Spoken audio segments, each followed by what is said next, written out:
Spring 2015. Patience. The caretaker of the ruins. Asriel! I bet I can do a backflip off of this. Really? Easy. Make sure you get it. Are you ready?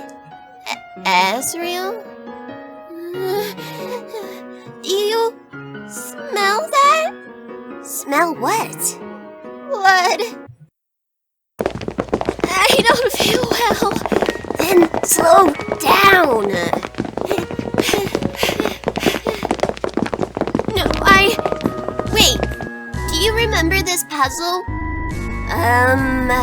Follow me. It's just... I haven't felt this anxious since... since the day I found you.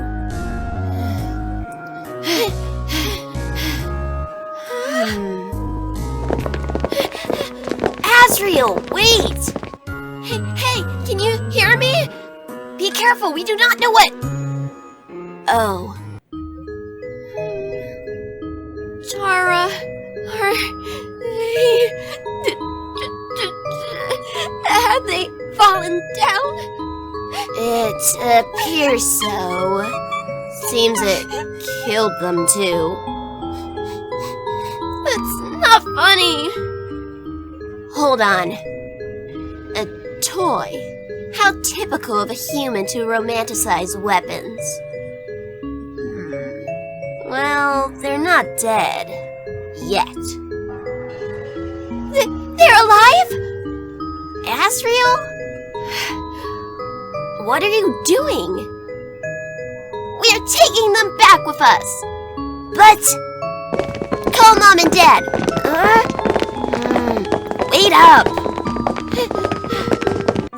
Old Home City Hospital. We did everything we could. If the human makes it through the night, that is a good sign. However, the probability of that is low. Surely there is something. Have you tried every form of healing magic? Yes, Your Highness, but just as we saw with Chara, our healing magic is less effective on humans. If the damage was caused by magic, we could heal it. But with strictly physical injuries, I'm afraid the human body must repair itself. Chara, is there anything you know that could help this child? Huh? Of course not. Sometimes humans survive falls, sometimes they die. I was simply lucky.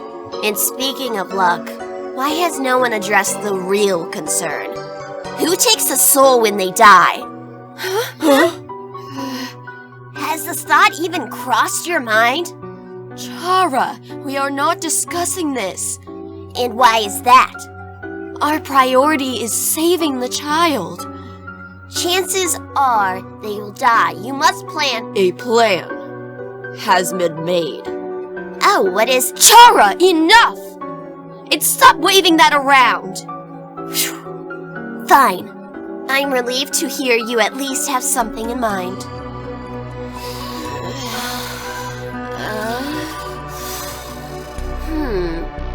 Asriel, wake up. Go home. No, you said you'd watch them all night. I'm gonna watch with you. You are not watching. You are sleeping.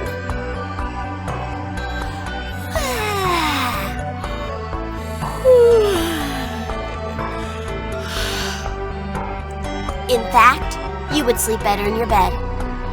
But your parents had to leave. You should go too. I will follow when I'm tired. You're not tired? I am not. I will stay and watch the human. Okay. Thank you for escorting him to new home on such short notice. It is our honor. Come along, Prince. Well, just us humans now. You cannot comprehend the value you hold. Your death will be the only meaningful moment of your existence. So why won't you die already? I am not as patient as you are. This is necessary, crucial. I cannot risk you recovering, so please die. What? Is that? But I didn't. You listen to me. So this is it, an actual Human soul. I will be taking that. Chara! Wait! Dr. Castor? I apologize for startling you, child. Are you alright? I thought you were the Grim Reaper. What was that? Nothing. Why are you here? As I said, I am here for the soul. The monitor was set to page me when their heart stopped. You are going to pass through the barrier? No. I have been granted permission to research the soul. Research? Yes, I spoke at length with the king and queen. The specimen will be preserved to understand the nature of the human soul. That is their idea of a plan. What a waste. A skeptic, are you? Fear not, young Chara. This research will free us. Explain. All in good time. First, we must transport the soul to my lab. With you holding it, I suppose this container is not necessary. Assist me, and I will permit you to observe my research.